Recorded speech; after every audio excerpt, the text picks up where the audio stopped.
Hindi po hero si Saldico. Hindi rin po lalong hero si Bongbong Marcos. Magandang hapon Pilipinas, magandang hapon po sa lahat ng Pilipino, Luzon, Visayas at Mindanao. Sa lahat ng Pilipino saan man po kayong bahagi ng mundo, ako po muli ang inyong kaibigan, Attorney Vic Rodriguez, ang Tinig Maisog. Ang ating topic, drug addiction at corruption.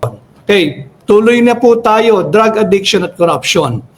Yung drug addiction, seryoso po iyan. Kagaya po ng aking nasabi, ito po'y brain disorder. Neurological po yan. May tama po sa pag-iisip yung mga drug dependents or drug addict. Ano po ang kinalaman nito sa krisis na kinakaharap ng ating bansa? Mantakin po ninyo yung issue lamang ng flood control funds anomaly at itong illegal, immoral, invalid, criminal at unconstitutional 2025 national budget kung saan ito ang simulat katapusan ng korupsyon. Pero pinirmahan ni Bongbong Marcos matapos daw niyang masusing pag-aralan at basahin ang kada pahina. Kaya po tayo nasasadlak ngayon sa pinakamalaking kontrobersiya patungkol sa korupsyon na pumalaot sa ating kasaysayan at bumabagabag sa bawat Pilipino sapagkat hanggang ngayon marami pa rin lubog ang paa sa tubig baha o hindi man po lubog hanggang tuhod sa tubig baha. Nagkakasakit kung ano-anong sakit na at 52 billion galing lang daw po ito sa district ng engineering district ng Bulacan. 52 billion, imaginein ho ninyo. 52 billion sa Bulacan lamang na sinasabi ni Saldico ay kanyang i-deliver bilang bahagi ng corruption na nagmumula po dyan sa flood control funds. 52 billion. Sinungaling pa raw ho si Yusek Robert Bernardo dahil nakaw na ho yung 52 billion doon sa salaysay ni Robert Bernardo, tinira pa yung kalahati, ang dineklara lamang ay 26 billion. Ganun po kakakapal ang muka ng mga ito. Yung Yusek Robert Bernardo ho, taga Bulacan ho yan ha, yung mga kababayan natin sa Bulacan. Alam kong alam naman ninyo, taga Bulacan ho yan, pero tingnan ninyo yung ginawa niya sa lalawigan ng Bulacan, sa probinsya ng Bulacan. Wala po niyang habas na inubos ang pondo para sa flood control at wala po siyang pakialam sa mga kapwa niya Bulakenyo. Malubog kayo riyan, magkasakit kayo riyan, at kung ano-ano pa masirang hanap buhay niyo, ang kasangkapan, magkalubog-lubog kayo sa utang, basta siya paldo ang bulsa, bilyong-bilyong piso galing sa nakaw na yaman. No? Malinaw po doon sa sinabi ni Saldico na yung kanya pong 52 billion galing po exclusively from the Bulacan Flood Control Projects. At malinaw din po dyan, sinabi niya tahasan 25 billion pesos. 25 billion pesos ay kanyang dineliver directly diretso sa Pangulong Bongbong Marcos. Iba pa ho yung 100 billion pesos na insertion at hindi pa ho iyon kasali doon sa mga insertion ng Bulacan. No? So yung ating pong problema ngayon bilang mga Pilipino, bilang isang bansa, nahaharap po sa talagang matinding krisis sa integridad, krisis sa liderato, krisis pagdating po sa ating tiwala sa nanunungkulan sa ating pamahalaan. Tagos na po sa tarangkahan ng Malacanang itong level ng korupsyon. In fact, nasa loob na ng Malacanang ang korupsyon. Tahasan at direktang itinuro na si Bongbong Marcos na may 100 billion pesos insertion as per Congressman Saldico. At nag-deliver siya, nakita na panood naman ho nating lahat yun, nag-deliver po si Saldico base sa kanyang pahayag ng 25 billion pesos sa palasyo. Ang laking pera po noon. Liting ko hindi po hero si Saldico. Subalit, pinatunayan lamang niya na hindi siya yung most guilty. Matagal ko na hong sinasabi sa inyong lahat, if there is someone who is most guilty into the systematic corruption that we have all been witnessing in this Marcos Jr. administration, it's no less than, none other than, the most guilty is none other than Ferdinand Bongbong Marcos Jr. Bakit? Pinirmahan po niya yung tao ng budget natin. Noong 2024 na lang, meron na pong lintik na daang bilyong pisong insertion. Ngayon pong 2025, sinabi na po natin, nag-file na po tayo ng kaso, wag mo sanang pirmahan yan. 2024 pa Disyembre, nangangampanya na tayo, wag mong pirmahan yan. Wag kang matakot na magkaroon ka ng reenacted budget. Sapagkat illegal, invalid, immoral, criminal at unconstitutional. Yung panukalang budget na nagmula dyan sa mga blankong bicameral conference committee report ng 19th Congress, hindi ba? Ang chairman ho noon ay si Saldico, yung chairman ng appropriations. Kaya nga siya ay ngayon sinasabi wala raw credibility. Pambubudol po yan ng Marcos Jr. administration. Paano mo sasabihin walang credibility si Saldico? 3 taon mong siyang ginawang chairman ng appropriations. 3 taon po siyang chairman ng appropriations sa ilalim ng 19th Congress, sa ilalim ng pamumuno ni Martin Romualdez, dating speaker, first cousin ng kasalukuyang Pangulo, Bongbong Ferdinand Marcos Jr. Paano nila sasabihin, sinungaling ito, walang kredibilidad ito, bata nyo si Saldico. Ang problema, matagal na rin natin sinabi kay Saldico, iuhulog ka na. In fact, linaglag ka na. Matigas lang ang ulo mo o sadyang umaasa ka lang na hindi ka iuhulog, matagal na nating binalaan, iuhulog ka na kundi ka pahulog. Kung lumabas ka noon pa lamang, higit siguro na makukuha mo ang simpatya, ang paniniwala, ang tiwala, at ang proteksyon ng mamamayang Pilipino. Pero okay na rin, kahit late na ang paglabas mo, importante, malinaw sa kanyang testimonya, tinuro niyang tahasan diretsyo, 25 billion pesos. 25 billion pesos ang ibinigay kay Bongbong Marcos, bahagi ng korupsyon dito sa 2025 national budget. Bukod pa riyan, tahasan niyang itinuro si Bongbong Marcos ang may author at nag-utos na magkaroon ng 100 billion pesos insertion. Nung kanyang tinanong si Martin Romualdez, ang sabi ni Martin Romualdez, wala tayong magagawa, hindi maaring mabali ang utos ng hari. Ang totoong hari ay kayo, pamamayang Pilipino. Balikan ninyo ang ating saligang batas. Sovereignty resides in the people. Kayo po ang hari and all government authority emanates from you. Ang may problema si Bongbong Marcos. Pero hindi nila makondina. Hindi nila makondina. Confronted na po si Bongbong Marcos ng issue ng drug addiction at corruption. Pero napakatahimik, nakakabingi ang katahimikan ng simbahang Katolika. Nakakabingi.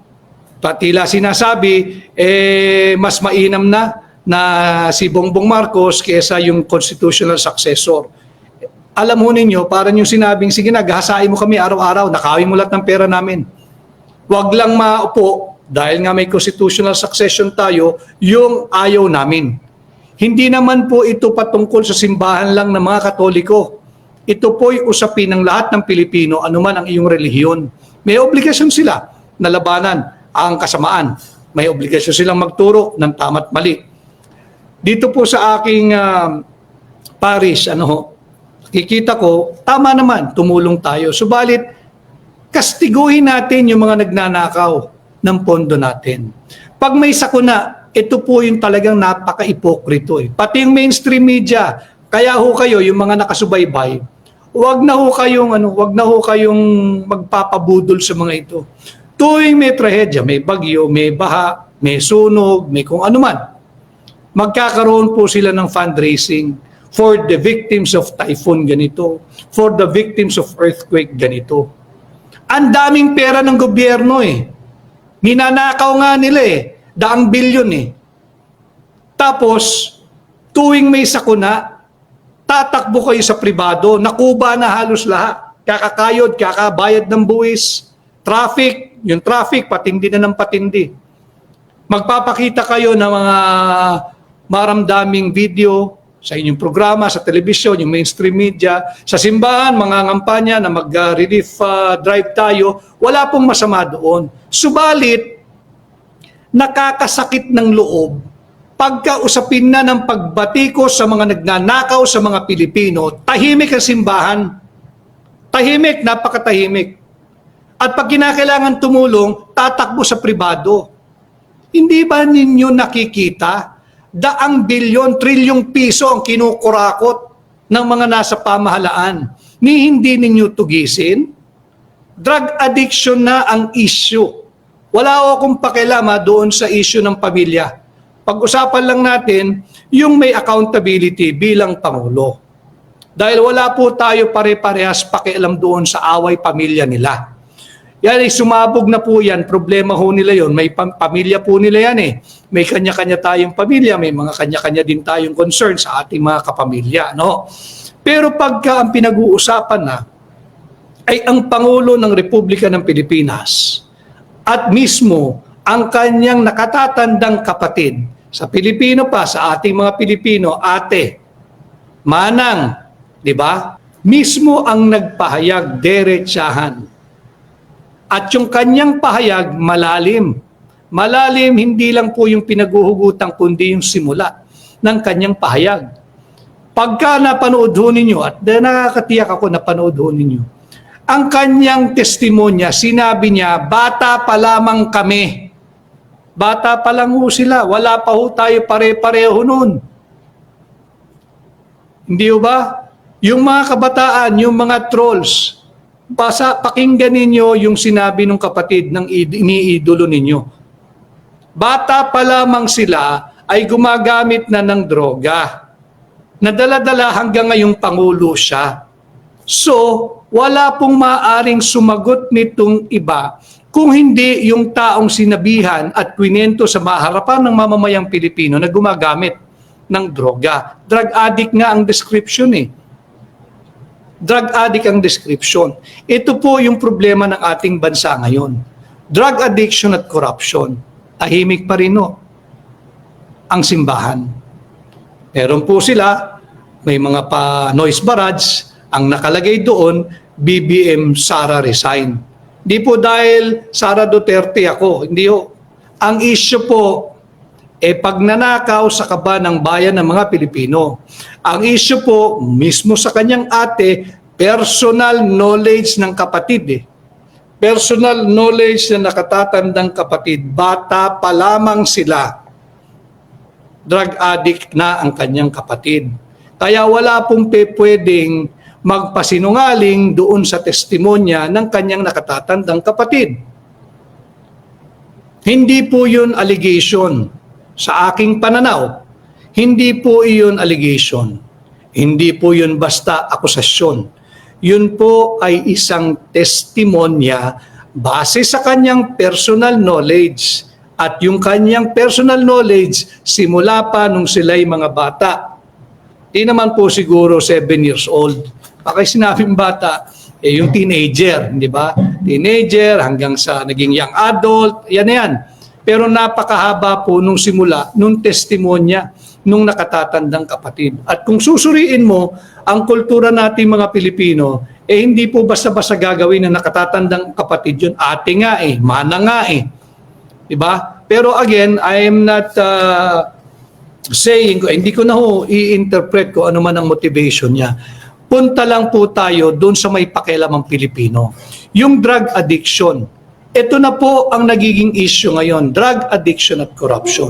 Noong nagpayag na po si Saldico, tila bumilis po bigla ang kilos ng budol na ICI. Ngayong umaga ay nagpalabas sila ng kanilang press release nakakasuhan na raw po nila si dating Speaker Martin Romualdez. Marami po ako nakikitang reaksyon, marami po akong nakikita na parang nagbubunyi. Sa wakas, kakasuhan si Martin. Alam mo ninyo, kaya po tayo may tinig maisog upang atin kayo ay gabayan. Ang ICI po ay malaking budol. Wala pong ngipin, wala pong basihan sa batas. Kahit yung pagpopondo sa ICI, budol po iyan. Wala pa pong kinakasuhan ng ICI sapagkat wala naman po sa poder ng ICI ang magkaso o dili kaya lalo pa mag-prosecute ng kaso. Wala po. Ang ICI ho, kung meron mang value yan, dahil ako ay walang sampalataya riyan, ang ICI ay fact-finding lamang. At yung fact-finding nila, anuman ang lumabas sa kanilang investigation, whatever that means, kanila lamang po itong ire-recommenda. Recommendatory lamang ang ICI. Kaya nga po budol yan panay lang sila propaganda na si Martin ay itinapon na rin sa ilalim ng bus kasama ni Saldico. Wala ho, wag kayong magbubunyi. Wala pa hong kaso yung Martin Romualdez. At wag din ho kayong magbubunyi na siya ay kinasuhan ng plunder. Wala po. Basahin po ninyo maigi yung kanilang propaganda. Si ICI merely recommended the filing of, among others, yung plunder. Marami yung nagtatanong, bakit hindi kasuhan ng malversation? Nandoon na po kasi yung malversation sa plunder. Yung plunder, marami yung abogado na nakasubaybay din sa ating pahina at yung iba siguro ay mga hukom. Ang plunder kasi mga kababayan, sisikapin kong pasimplihin na. Pag pinalabas mo kasi yan, plunder, agad papasok sa isipan ng ordinaryong tao. At tama naman, 50 million mahigit ang ninakaw nito. Tama yan, dapat kasuhan. Hindi pa po plunder yun. Yung iba naman hinahanap, bakit walang malversation? Kasi po sa plunder, kinakailangan po ng predicate crimes. Nandoon na po yun, yung plunder, yung violation ng anti-graft law, at yung bribery, o yung panunuhol. Nandoon po lahat yun. So yung propaganda nila na sinampa o may rekomendasyong sampahan ng plunder si Martin Romualdez, malisyoso po yun, propaganda po yun. Bakit? Ang layunin po noon ay upang pakalmahin ang galit ng mga mamamayang Pilipino. Ilang ulit na hong naglalabasan ang Pilipino sa kalsada. Kanya nga po sa pilit nilang pigilan ang ating paggamit ng ating karapatan na payapang magtipon-tipon at magpahayag ng ating saloobin at sama ng loob sa mga maling polisiya, kurakot, korupsyon at drug addiction ng mga nasa pamahalaan, tatakutin kayo ng sedition. Tatakutin kayo ng inciting to sedition. Meron na po tayong ginawang interview, yung mainstream media, yung SMNI po, patas naman yan. They ask the hard questions. Pero yung isa pong nag-interview sa akin, wag na natin banggitin yung pangalan at kilala naman ninyo. Kitang-kita naman ninyo ang layunin na pakasiraan lang yung mga tao o personalidad na ayaw niya. Samantalang nakita naman niya siguro sa inyong comment at reaction, talagang munghing-munghi na kayo sa kanyang inasal, sa kanyang sariling programa. Alam mo ninyo, ang tao kahit may pinag-aralan, hindi ho talaga kasama sa pag nag-aaral ka, may modo ka Kayo, pag nag-imbita kayo ng bisita sa inyong bahay, siguro naman, bibigyan nyo ng tamang kortesiya at respeto, hindi ba? Pero kakaiba kayo kung nag-imbita kayo ng bisita sa bahay ninyo tapos binabastos ninyo. Yun po yung nangyari. Bakit? Sangit-ngit po niya na ang constitutional successor ay si Vice President Inday Sara Duterte. Kaya sinabi ko sa kanya, bakit ba ayaw mong respetuhin ang saligang batas? Ano po yan I'll use the term dilawan. Proud dilawan po yan. Proud pinklawan po yung nag-interview sa akin. Kaya nga po, balik natin sa kanya. Di ba't ang tawag ng mga dilawan sa 1987 Constitution ay CORI, Constitution, Cory Aquino Constitution.